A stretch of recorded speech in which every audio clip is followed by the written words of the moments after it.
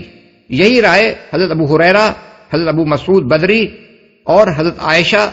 کی ہے، اور اسی کو ائمہ اربعہ اور دوسرے اکابر فقہا نے اختیار کیا ہے۔ شافعیہ کہتے ہیں کہ اگر حاملہ کے پیٹ میں ایک سے زیادہ بچے ہوں تو آخری بچے کی ولادت پر عدت ختم ہوگی۔ بچہ خواہ مردہ ہی پیدا ہو، اس کی ولادت سے عدت ختم ہو جائے گی۔ اسقاط حمل کی صورت میں اگر دائیاں اپنے فن کی روح سے یہ کہیں کہ یہ محض خون کا لوتھڑا نہ تھا بلکہ اس میں آدمی کی صورت پائی جاتی تھی، یا یہ رسولی نہ تھی بلکہ آدمی کی اصل تھی، تو ان کا قول قبول کیا جائے گا اور عدت ختم ہو جائے گی۔ بحوالے مغنی المحتاج۔ حنابلہ اور حنفیہ کا مسلک بھی اس کے قریب قریب ہے، مگر اسقاط کے معاملے میں ان کا مذہب یہ ہے کہ جب تک انسانی بناوٹ ظاہر نہ پائی جائے محض دائیوں کے اس بیان پر کہ یہ آدمی ہی کی اصل ہے اعتماد نہیں کیا جائے گا اور اس سے عدت ختم نہ ہوگی۔ بحوالے بدائع الصنائع الانصاف۔ لیکن موجودہ زمانے میں طبی تحقیقات کے ذریعے سے یہ معلوم کرنے میں کوئی مشکل پیش نہیں آ سکتی کہ جو چیز ساقط ہوئی ہے وہ واقعی انسانی حمل کی نوعیت رکھتی تھی یا کسی رسولی یا جمے ہوئے خون کی قسم سے تھی۔ اس لیے اب جہاں ڈاکٹروں سے رائے حاصل کرنا ممکن ہو وہاں یہ فیصلہ بآسانی کیا جا سکتا ہے کہ جس چیز کو اسقاط حمل کہا جاتا ہے وہ واقعی اسقاط تھا یا نہیں اور اس سے عدت ختم ہوئی یا نہیں۔ البتہ جہاں ایسی طبی تحقیق ممکن نہ ہو وہاں حنابلہ اور حنفیہ کا مسلک ہی زیادہ مبنی بر احتیاط ہے اور جاہل دائیوں پر اعتماد کرنا مناسب نہیں ہے۔ ذلك امر الله انزله اليكم ومن يتق الله يكفر عنه سيئاته ويعظم له اجرا۔ یہ اللہ کا حکم ہے جو اس نے تمہاری طرف نازل کیا ہے۔ جو اللہ سے ڈرے گا اللہ اس کی برائیوں کو اس سے دور کر دے گا اور اس کو بڑا اجر دے گا۔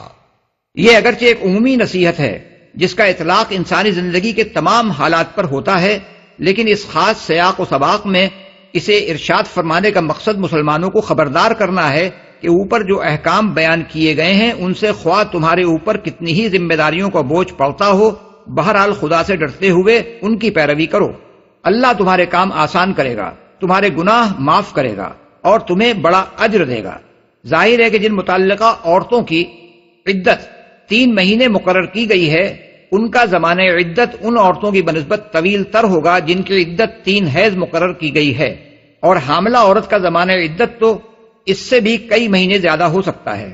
اس پورے زمانے میں عورت کی سکونت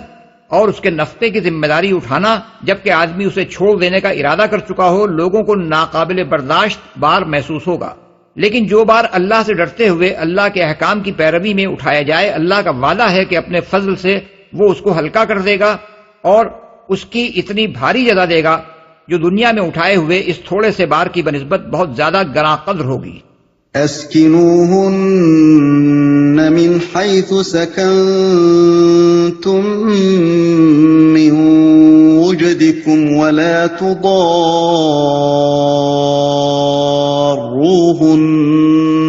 لتضیقوا علیہن وَإِن كُنَّ أُولَاتِ حَمْلٍ فَأَنفِقُوا عَلَيْهِنَّ حَتَّى يَضَعْنَ حَمْلَهُنَّ فَإِنْ أَرْضَعْنَ لَكُمْ فَآتُوهُنَّ أُجُورَهُنَّ وَأْتَمِرُوا بَيْنَكُمْ بِمَعْرُوفٍ وَأْتَمِرُوا بَيْنَكُمْ بِمَعْرُوفٍ وَإِن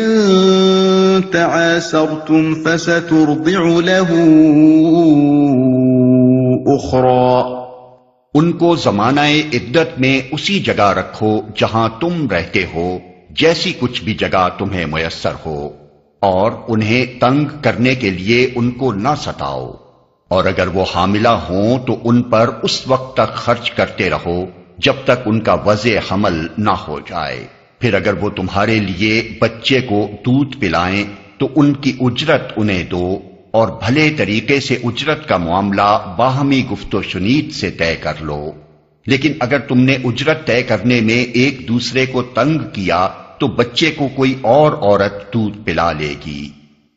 ان کو نہ ستاؤ۔ اس امر میں تمام فقہا کا اتفاق ہے کہ مطلقہ کو اگر رجعی طلاق دی گئی ہو تو شوہر پر اس کی سکونت اور اس کے نفقے کی ذمہ داری عائد ہوتی ہے، اور اس امر پر بھی اتفاق ہے کہ اگر عورت حاملہ ہو تو خواہ اسے رجعی طلاق دی گئی ہو یا قطعی طور پر الگ کر دینے والی، بہرحال اس کے وضع حمل تک اس کی سکونت اور اس کے نفقے کا ذمہ دار شوہر ہوگا۔ اس کے بعد اختلاف اس امر میں ہوا ہے کہ آیا غیر حاملہ مطلقہ مبتوتہ، یعنی جسے قطعی طور پر الگ کر دینے والی طلاق دی گئی ہو، سکونت اور نفقے دونوں کی حقدار ہے یا صرف سکونت کا حق رکھتی ہے، یا دونوں میں سے کسی کی بھی حقدار نہیں ہے؟ ایک گروہ کہتا ہے کہ وہ سکونت اور نفقے دونوں کی حقدار ہے۔ یہ رائے حضرت عمر، حضرت عبداللہ بن مسعود، حضرت علی بن حسین، امام زین العابدین، قاضی شریح اور ابراہیم نخعی کی ہے۔ اسی کو حنفیہ نے اختیار کیا ہے، اور امام سفیان ثوری اور حسن بن صالح کا بھی یہی مذہب ہے۔ اس کی تائید دارقطنی کی اس حدیث سے ہوتی ہے جس میں حضرت جابر بن عبداللہ بیان کرتے ہیں کہ رسول اللہ صلی اللہ علیہ وسلم نے فرمایا، المطلقۃ ثلاث لہا السکنہ والنفقہ، یعنی جس عورت کو 3 طلاقیں دی جا چکی ہوں اس کے لیے زمانہ عدت میں سکونت اور نفقے کا حق ہے۔ اس کی مزید تائید ان روایات سے ہوتی ہے جن میں بتایا گیا ہے کہ فاطمہ بنت قیس کی حدیث کو حضرت عمر نے یہ کہہ کر رد کر دیا تھا کہ ہم ایک عورت کے قول پر اپنے رب کی کتاب اور اپنے نبی کی سنت کو ترک نہیں کر سکتے۔ اس سے معلوم ہوتا ہے کہ حضرت عمر کے علم میں لازماً رسول اللہ صلی اللہ علیہ وسلم کی یہ سنت ہوگی کہ ایسی عورت کے لیے نفقہ اور سکونت کا حق ہے۔ بلکہ ابراہیم نخعی کی ایک روایت میں تو یہ تصریح ہے کہ حضرت عمر رضی اللہ عنہ نے فاطمہ بنت قیس کی حدیث کو رد کرتے ہوئے فرمایا تھا،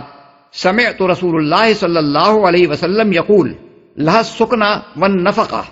یعنی میں نے رسول اللہ صلی اللہ علیہ وسلم کو یہ فرماتے سنا ہے کہ ایسی عورت کے لیے سکونت کا حق بھی ہے اور نفقے کا بھی۔ امام ابو بکر جساس احکام القرآن میں اس مسئلے پر مفصل بحث کرتے ہوئے اس مسلک کے حق میں پہلی دلیل یہ دیتے ہیں کہ اللہ تعالیٰ نے مطلقاً فرمایا ہے فَطَلِّقُوهُنَّ لِعِدَّتِهِنَّ، یعنی ان کو ان کی عدت کے لیے طلاق دو۔ اس فرمان الہی کا اطلاق اس شخص پر بھی تو ہوتا ہے جو 2 طلاق پہلے دے کر رجوع کر چکا ہو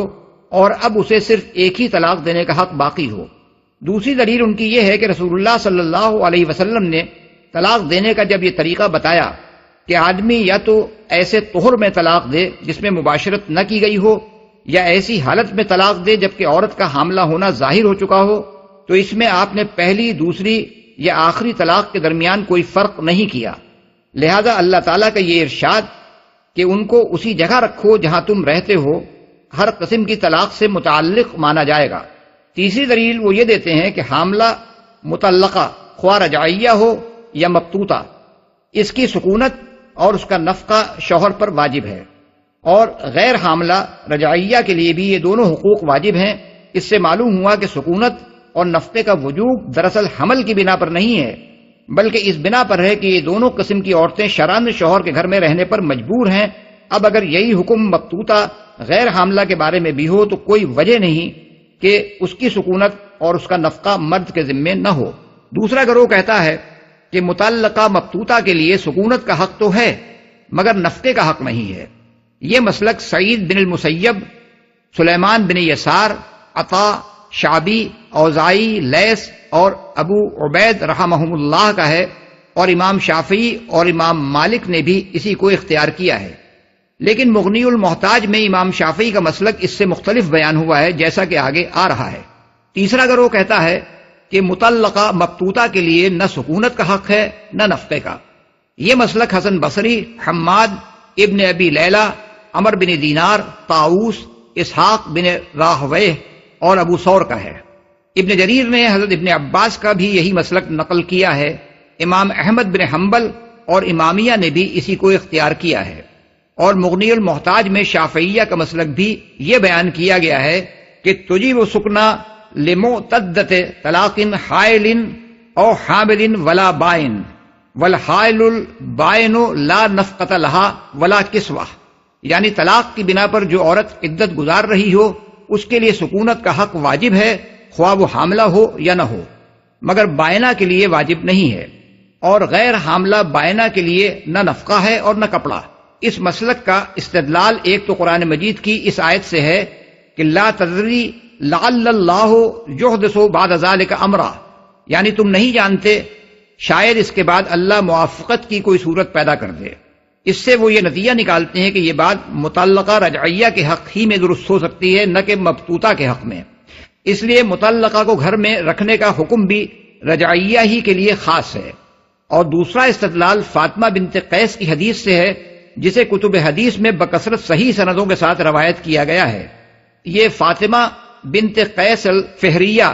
رضی اللہ عنہا اولین مہاجرات میں سے تھیں، بڑی عاقلہ سمجھی جاتی تھیں، اور حضرت عمر رضی اللہ عنہ کی شہادت کے موقع پر اصحاب شورا کا اجتماع انہی کے ہاں ہوا تھا۔ یہ پہلے ابو عمر بن حفص بن المغیر المخزومی کے نکاح میں تھیں، پھر ان کے شوہر نے ان کو 3 طلاقیں دے کر الگ کر دیا، اور بعد میں رسول اللہ صلی اللہ علیہ وسلم نے ان کا نکاح حضرت اسامہ بن زید سے کیا۔ ان کا قصہ یہ ہے کہ ان کے شوہر ابو عمر پہلے ان کو 2 طلاق دے چکے تھے، پھر جب حضرت علی کے ساتھ وہ یمن بھیجے گئے تو انہوں نے وہاں سے باقی ماندہ تیسری طلاق بھی ان کو بھیج دی۔ بعض روایات میں یہ ہے کہ ابو عمر ہی نے اپنے رشتہ داروں کو پیغام بھیجا تھا کہ عدت کے زمانے میں ان کو گھر میں رکھیں اور ان کا خرچ برداشت کریں، اور بعض میں یہ ہے کہ انہوں نے خود نفقے و سکونت کے حق کا مطالبہ کیا تھا۔ بہرحال جو صورت بھی ہو، شوہر کے رشتہ داروں نے ان کا حق ماننے سے انکار کر دیا۔ اس پر یہ دعویٰ لے کر نبی صلی اللہ علیہ وسلم کے پاس پہنچیں، اور حضور صلی اللہ علیہ وسلم نے فیصلہ فرمایا کہ نہ تمہارے لیے نفقہ ہے نہ سکونت۔ ایک روایت میں ہے کہ آپ نے فرمایا انما النفقۃ والسکنى للمرأة على زوجها ما كانت له عليها رجعة فإذا لم يكن له عليها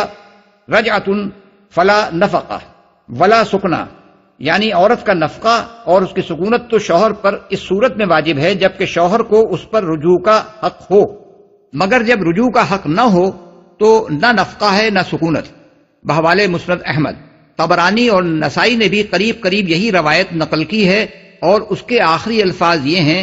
فَإِذَا كَانَتْ لَا تَحِلُّ لَهُ حَتَّى تَنْكِحَ زَوْجًا غَيْرَهُ فَلَا نَفَقَةَ وَلَا سُكْنَةَ، یعنی لیکن جب وہ اس کے لیے اس وقت تک حلال نہ ہو جب تک اس کے سوا کسی اور مرد سے نکاح نہ کرے تو پھر اس کے لیے نہ نفقہ ہے نہ سکونت۔ یہ حکم بیان کرنے کے بعد حضور صلی اللہ علیہ وسلم نے ان کو پہلے ام شریک کے گھر میں عدت گزارنے کا حکم دیا، اور بعد میں فرمایا کہ تم ابن ام مکتوم کے ہاں رہو۔ لیکن اس حدیث کو جن لوگوں نے قبول نہیں کیا ہے ان کے دلائل یہ ہیں۔ اولاً ان کو شوہر کے رشتہ داروں کا گھر چھوڑنے کا حکم اس لیے دیا گیا تھا کہ وہ بہت تیز زبان تھیں اور شوہر کے رشتہ دار ان کی بدمزاجی سے تنگ تھے۔ سعید بن المسیب کہتے ہیں کہ ان خاتون نے اپنی حدیث بیان کر کے لوگوں کو فتنے میں ڈال دیا ہے۔ اصل بات یہ ہے کہ وہ زبان دراز تھیں، اس لیے ان کو ابن ام مکتوم کے ہاں رکھا گیا بحوالے ابو داؤد۔ دوسری روایت میں سعید بن المسیب کا یہ قول منقول ہوا ہے کہ انہوں نے اپنے شوہر کے رشتہ داروں سے زبان درازی کی تھی، اس لیے انہیں اس گھر سے منتقل ہونے کا حکم دیا گیا تھا بحوالے جساس۔ سلیمان بن یسار کہتے ہیں ان کا گھر سے نکلنا دراصل بدمزاجی کی وجہ سے تھا بحوالے ابو داؤد۔ ثانیاً ان کی روایت کو حضرت عمر نے اس زمانے میں رد کر دیا تھا جب بکثرت صحابہ موجود تھے اور اس معاملے کی پوری تحقیقات ہو سکتی تھی۔ ابراہیم نخعی کہتے ہیں کہ جب حضرت عمر کو فاطمہ کی یہ حدیث پہنچی تو انہوں نے فرمایا لسنا بتارکی آیتن فی کتاب اللہ وقول رسول اللہ صلی اللہ علیہ وسلم لقول امرأۃ لعلها وحمد سمعت رسول اللہ صلی اللہ علیہ وسلم یقول لها السکنا والنفقہ، یعنی ہم کتاب اللہ کی ایک آیت اور رسول اللہ صلی اللہ علیہ وسلم کے قول کو ایک عورت کے قول کی وجہ سے نہیں چھوڑ سکتے جسے شاید کچھ وہم ہوا ہے۔ میں نے خود رسول اللہ صلی اللہ علیہ وسلم سے سنا ہے کہ مبتوتہ کے لیے سکونت کا حق بھی ہے اور نفقے کا بھی۔ بحوالے جساس، ابو اسحاق کہتے ہیں کہ میں اسود بن یزید کے پاس کوفے کی مسجد میں بیٹھا تھا، وہاں شابی نے فاطمہ بنت قیس کی حدیث کا ذکر کیا۔ اس پر حضرت اسود نے شابی کو کنکریاں کھینچ ماری اور کہا کہ حضرت عمر کے زمانے میں جب فاطمہ کی یہ روایت پیش کی گئی تھی تو انہوں نے کہا تھا ہم اپنے رب کی کتاب اور اپنے نبی کی سنت کو ایک عورت کے قول کی وجہ سے رد نہیں کر سکتے۔ معلوم نہیں اس نے یاد رکھا یا بھول گئی۔ اس کے لیے نفقہ اور سکونت ہے۔ اللہ کا حکم ہے لا تخرجوہن من بیوتہن۔ یہ روایت باختلاف الفاظ مسلم، ابو داؤد، ترمذی اور نسائی میں منقول ہوئی ہے۔ ثالثاً، مروان کے زمانے حکومت میں جب متعلقہ مبتوتہ کے متعلق ایک نزاع چل پڑی تھی، حضرت عائشہ رضی اللہ عنہا نے فاطمہ بنت قیس کی روایت پر سخت اعتراضات کیے تھے۔ قاسم بن محمد کہتے ہیں کہ میں نے حضرت عائشہ رضی اللہ عنہا سے پوچھا کیا آپ کو فاطمہ کا قصہ معلوم نہیں ہے؟ انہوں نے جواب دیا فاطمہ کی حدیث کا ذکر نہ کرو تو اچھا ہے۔ بحوالے بخاری نے دوسری روایت جو نقل کی ہے اس میں حضرت عائشہ کے الفاظ یہ ہیں فاطمہ کو کیا ہو گیا ہے، وہ خدا سے ڈرتی نہیں۔ تیسری روایت میں حضرت عروہ بن زبیر کہتے ہیں کہ حضرت عائشہ نے فرمایا فاطمہ کے لیے یہ حدیث بیان کرنے میں کوئی بھلائی نہیں ہے۔ حضرت عروہ ایک اور روایت میں بیان کرتے ہیں کہ حضرت عائشہ رضی اللہ عنہا نے فاطمہ پر سخت ناراضی کا اظہار فرمایا اور کہا وہ دراصل ایک خالی مکان میں تھی جہاں کوئی مونس نہ تھا، اس لیے ان کی سلامتی کی خاطر حضور صلی اللہ علیہ وسلم نے ان کو گھر بدل دینے کی ہدایت فرمائی تھی۔ رابعاً، ان خاتون کا نکاح بعد میں اسامہ بن زید سے ہوا تھا، اور محمد بن اسامہ کہتے ہیں جب کبھی فاطمہ اس حدیث کا ذکر کرتی میرے والد جو چیز بھی ان کے ہاتھ لگتی اٹھا کر ان پر دے مارتے تھے۔ بحوالے جساس، ظاہر ہے کہ حضرت اسامہ کے علم میں سنت اس کے خلاف نہ ہوتی تو وہ اس حدیث کی روایت پر اتنی ناراضی کا اظہار نہیں کر سکتے تھے جب تک ان کا وضع حمل نہ ہو جائے۔ یہ امر متفق علیہ ہے کہ متعلقہ خواہ رجعیہ ہو یا مبتوتہ اگر حاملہ ہو تو وضع حمل تک اس کی سکونت اور اس کے نفقے کا ذمہ دار شوہر ہے۔ البتہ اختلاف اس صورت میں ہے جبکہ حاملہ کا شوہر مر گیا ہو، قطع نظر اس سے کہ وہ طلاق دینے کے بعد مرا ہو یا اس نے کوئی طلاق نہ دی ہو اور عورت زمانے حمل میں بیوہ ہو گئی ہو۔ اس معاملے میں فقہا کے مسالک یہ ہیں: نمبر 1، حضرت علی اور حضرت عبداللہ بن مسعود رضی اللہ عنہما کا قول ہے کہ شوہر کے مجموعی ترکے میں اس کا نفقہ واجب ہے۔ عبداللہ بن عمر، قاضی شریح، ابو العالیہ، شعبی اور ابراہیم نخعی سے بھی یہی قول منقول ہے، اور حضرت عبداللہ بن عباس رضی اللہ عنہ کا بھی ایک قول اسی کی تائید میں ہے بحوالے آلوسی اور جساس۔ 2، ابن جریر نے حضرت عبداللہ بن عباس رضی اللہ عنہ کا دوسرا قول یہ نقل کیا ہے کہ اس پر اس کے پیٹ کے بچے کے حصے میں سے خرچ کیا جائے اگر میت نے کوئی میراث چھوڑی ہو، اور اگر میراث نہ چھوڑی ہو تو میت کے وارثوں کو اس پر خرچ کرنا چاہیے، کیونکہ اللہ تعالیٰ نے فرمایا ہے وعلی الوارث مثل ذلک، سورۃ البقرہ آیت نمبر 233۔ نمبر 3، حضرت جابر بن عبداللہ رضی اللہ عنہ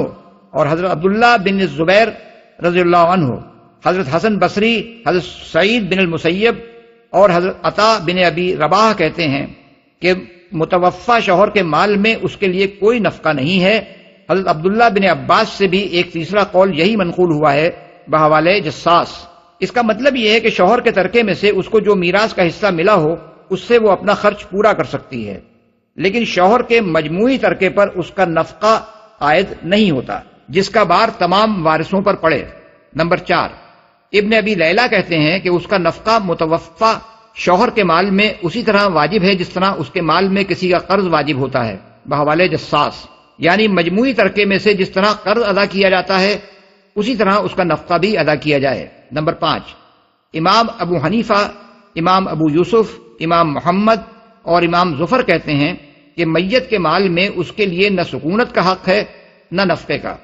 کیونکہ موت کے بعد میت کی کوئی ملکیت ہی نہیں ہے، اس کے بعد تو وہ وارثوں کا مال ہے، ان کے مال میں حاملہ بیوہ کا نفقہ کیسے واجب ہو سکتا ہے بحوالے ہدایہ اور جساس۔ یہی مسلک امام احمد بن حنبل کا ہے بحوالے الانصاف۔ نمبر 6، امام شافعی رحمۃ اللہ علیہ کہتے ہیں کہ اس کے لیے کوئی نفقہ نہیں ہے، البتہ اسے سکونت کا حق ہے، بحوالے مغنی المحتاج۔ ان کا استدلال حضرت ابو سعید خدری رضی اللہ عنہ کی بہن فریعہ بنت مالک کے اس واقعے سے ہے کہ ان کے شوہر جب قتل کر دیے گئے تو رسول اللہ صلی اللہ علیہ وسلم نے ان کو حکم دیا کہ شوہر کے گھر ہی میں عدت گزاریں، بحوالے ابو داؤد، نسائی، ترمذی۔ مزید برآں ان کا استدلال دارقطنی کی اس روایت سے ہے کہ حضور نے فرمایا لیس للحامل المتوفی عنہا زوجہا نفقہ، یعنی بیوہ حاملہ کے لیے کوئی نفقہ نہیں ہے۔ یہی مسلک امام مالک رحمۃ اللہ علیہ کا بھی ہے، بحوالے حاشیۃ الدسوقی۔ گفت و شنید سے طے کر لو۔ اس ارشاد سے کئی اہم باتیں معلوم ہوئیں۔ ایک یہ کہ عورت اپنے دودھ کی مالک ہے، ورنہ ظاہر ہے کہ وہ اس کی اجرت لینے کی مجاز نہیں ہو سکتی تھی۔ دوسرے یہ کہ جب وہ وضع حمل ہوتے ہی اپنے سابق شوہر کے نکاح سے باہر ہو گئی تو بچے کو دودھ پلانے پر وہ قانوناً مجبور نہیں ہے، بلکہ باپ اگر اس سے دودھ پلوانا چاہے اور وہ بھی راضی ہو تو وہ اسے دودھ پلائے گی اور اس پر اجرت لینے کی حقدار ہوگی۔ تیسرے یہ کہ باپ بھی قانوناً مجبور نہیں ہے کہ بچے کی ماں ہی سے اس کو دودھ پلوائے۔ چوتھے یہ کہ بچے کا نفقہ باپ پر عائد ہوتا ہے۔ پانچویں یہ کہ بچے کو دودھ پلانے کی اولین حقدار ماں ہے اور دوسری عورت سے رضاعت کا کام اسی صورت میں لیا جا سکتا ہے جبکہ ماں خود اس پر راضی نہ ہو یا اس کی ایسی اجرت مانگے جس کا ادا کرنا باپ کی مقدرت میں نہ ہو۔ اسی سے چھٹا قاعدہ یہ نکلتا ہے کہ اگر دوسری عورت کو بھی وہی اجرت دینی پڑے جو بچے کی ماں مانگتی ہو تو ماں کا حق اولا ہے۔ فقہا کی آراء اس مسئلے میں یہ ہیں۔ ضحاک کہتے ہیں کہ بچے کی ماں اسے دودھ پلانے کی زیادہ حقدار ہے، مگر اسے اختیار ہے کہ چاہے دودھ پلائے یا نہ پلائے۔ البتہ اگر بچہ دوسری عورت کی چھاتی قبول نہ کرے تو ماں کو اسے دودھ پلانے پر مجبور کیا جائے گا۔ اسی سے ملتی جلتی رائے قتادہ اور ابراہیم نخعی اور سفیان ثوری کی ہے۔ ابراہیم نخعی یہ بھی کہتے ہیں کہ اگر دوسری عورت رضاعت کے لیے نہ مل رہی ہو تب بھی ماں کو اسے دودھ پلانے پر مجبور کیا جائے گا، بحوالے ابن جریر۔ ہدایہ میں ہے اگر ماں باپ کی علیحدگی کے وقت چھوٹا بچہ دودھ پیتا ہو تو ماں پر یہ فرض نہیں ہے کہ وہی اسے دودھ پلائے، البتہ اگر دوسری عورت نہ ملتی ہو تو وہ رضاعت پر مجبور کی جائے گی، اور اگر باپ یہ کہے کہ میں بچے کی ماں کو اجرت دے کر اس سے دودھ پلوانے کے بجائے دوسری عورت سے اجرت پر یہ کام لوں گا اور ماں دوسری عورت ہی کے برابر اجرت مانگ رہی ہو یا بلا اجرت ہی اس خدمت کے لیے راضی ہو تو اس صورت میں ماں کا حق مقدم رکھا جائے گا، اور اگر بچے کی ماں زیادہ اجرت مانگ رہی ہو تو باپ کو اس پر مجبور نہیں کیا جائے گا۔ کوئی اور عورت دودھ پلا لے گی۔ اس میں ماں اور باپ دونوں کے لیے عتاب کا ایک پہلو ہے۔ انداز بیان سے صاف معلوم ہوتا ہے کہ پچھلی تلخیوں کی بنا پر جن کے باعث بالآخر طلاق تک نوبت پہنچی تھی، دونوں بھلے طریقے سے آپس میں بچے کی رضاعت کا معاملہ طے نہ کریں تو یہ اللہ کو پسند نہیں ہے۔ عورت کو تنبیہ کی گئی ہے کہ تو زیادہ اجرت مانگ کر مرد کو تنگ کرنے کی کوشش کرے گی تو بچے کی پرورش کچھ تیرے ہی اوپر موقوف نہیں ہے، کوئی دوسری عورت اسے دودھ پلا لے گی۔ اور مرد کو بھی تنبیہ کی گئی ہے کہ اگر تو ماں کی مامتا سے ناجائز فائدہ اٹھا کر اسے تنگ کرنا چاہے گا تو یہ بھلے آدمیوں کا سا کام نہ ہوگا۔ قریب قریب یہی مضمون سورہ بقرہ آیت نمبر 233 میں زیادہ تفصیل کے ساتھ ارشاد ہوا ہے۔ لِيُنفِقْ ذُو سَعَةٍ مِّن سَعَتِهِ وَمَن قُدِرَ عَلَيْهِ رِزْقُهُ فَلْيُنفِقْ مِمَّا آتَاهُ اللَّهُ لا يكلف الله نفسا إلا ما آتاها سيجعل الله بعد عسر يسرا۔ خوشحال آدمی اپنی خوشحالی کے مطابق نفقہ دے اور جس کو رزق کم دیا گیا ہو وہ اسی مال میں سے خرچ کرے جو اللہ نے اسے دیا ہے۔ اللہ نے جس کو جتنا کچھ دیا ہے اس سے زیادہ کا وہ اسے مکلف نہیں کرتا۔ بعید نہیں کہ اللہ تنگ دستی کے بعد فراخ دستی بھی عطا فرما دے۔ وَكَأَيٍّ مِّن قَرْيَةٍ عَتَتْ عَنْ أَمْرِ رَبِّهَا وَرُسُلِهِ فحاسبناها حسابا شديدا وعذبناها عذابا نكرا۔ کتنی ہی بستیاں ہیں جنہوں نے اپنے رب اور اس کے رسولوں کے حکم سے سرتابی کی تو ہم نے ان سے سخت محاسبہ کیا اور ان کو بری طرح سزا دی۔ کتنی ہی بستیاں ہیں۔ اب مسلمانوں کو متنبہ کیا جاتا ہے کہ اللہ کے رسول اور اس کی کتاب کے ذریعے سے جو احکام ان کو دیے گئے ہیں ان کی اگر وہ نافرمانی کریں گے تو دنیا اور آخرت میں کس انجام سے دوچار ہوں گے، اور اگر اطاعت کی راہ اختیار کریں گے تو کیا جزا پائیں گے۔ فذاقت وبال امرها وكان عاقبة امرها خسرا۔ انہوں نے اپنے کیے کا مزہ چکھ لیا اور ان کا انجام کار گھاٹا ہی گھاٹا ہے۔ اعد الله لهم عذابا شديدا فاتقوا الله يا اولي الالباب الذين آمنوا قد انزل الله اليكم ذكرا رسولا يتلو عليكم آيات الله مبينات ليخرج الذين آمنوا وعملوا الصالحات من الظلمات إلى النور ومن يؤمن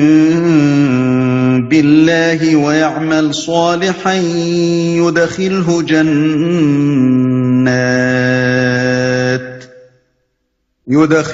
جنات تجري من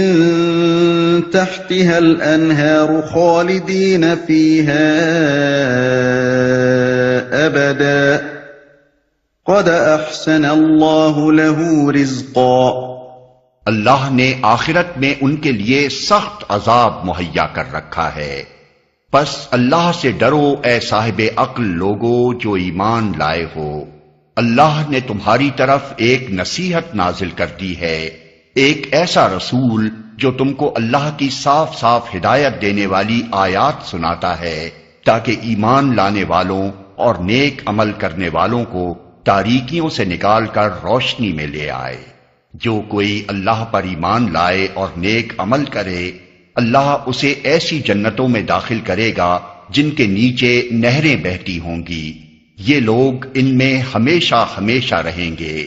اللہ نے ایسے شخص کے لیے بہترین رزق رکھا ہے۔ ایک ایسا رسول،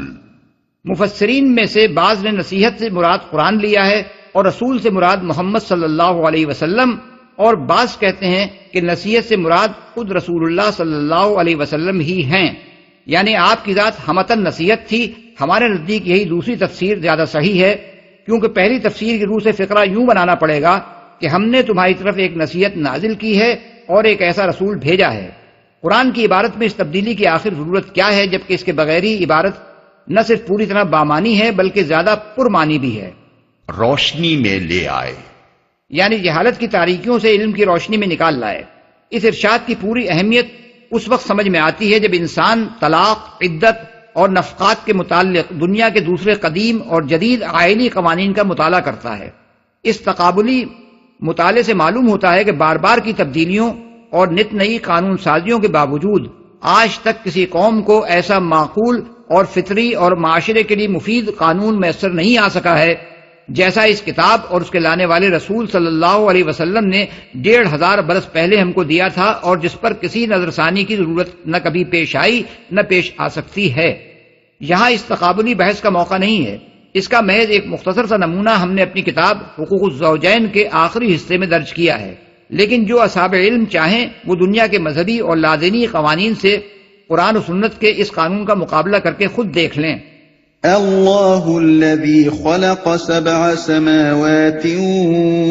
ومن الأرض مثلهن يتنزل الأمر بينهن لتعلموا أن الله على كل شيء قدير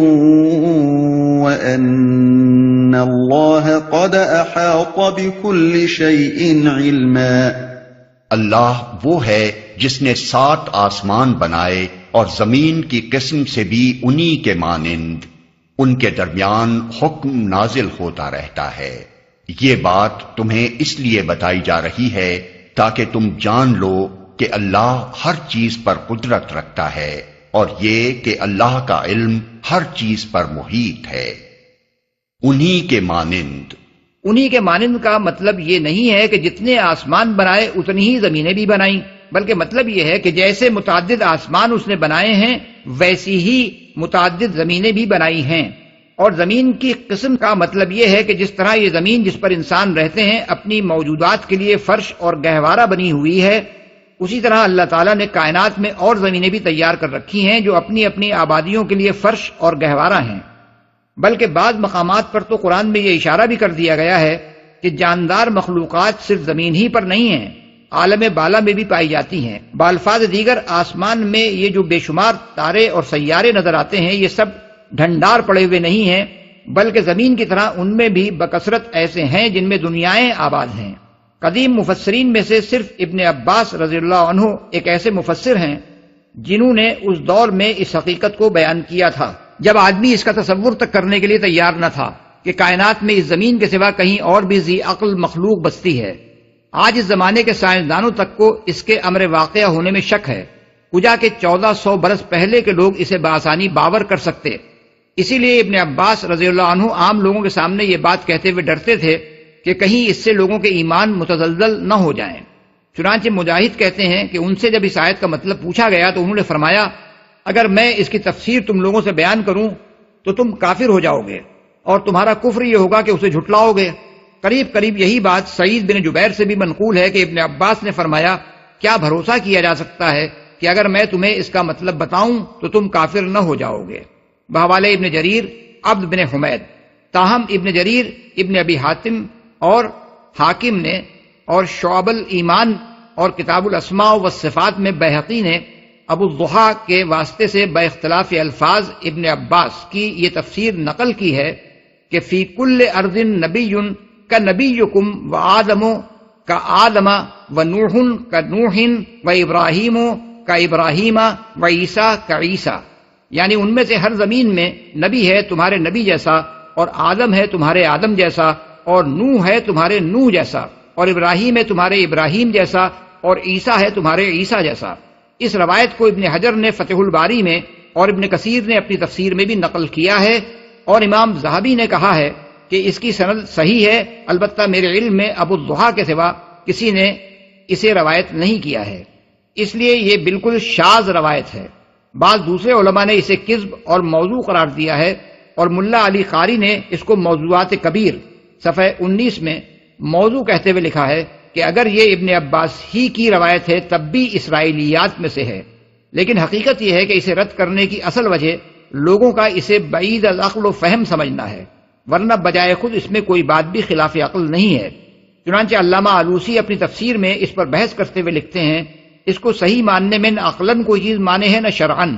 مراد یہ ہے کہ ہر زمین میں ایک مخلوق ہے جو ایک اصل کی طرف اسی طرح راجع ہوتی ہے جس طرح بنی آدم ہماری زمین میں آدم علیہ السلام کی طرف راجع ہوتے ہیں، اور ہر زمین میں ایسے افراد پائے جاتے ہیں جو اپنے ہاں دوسروں کی بنسبت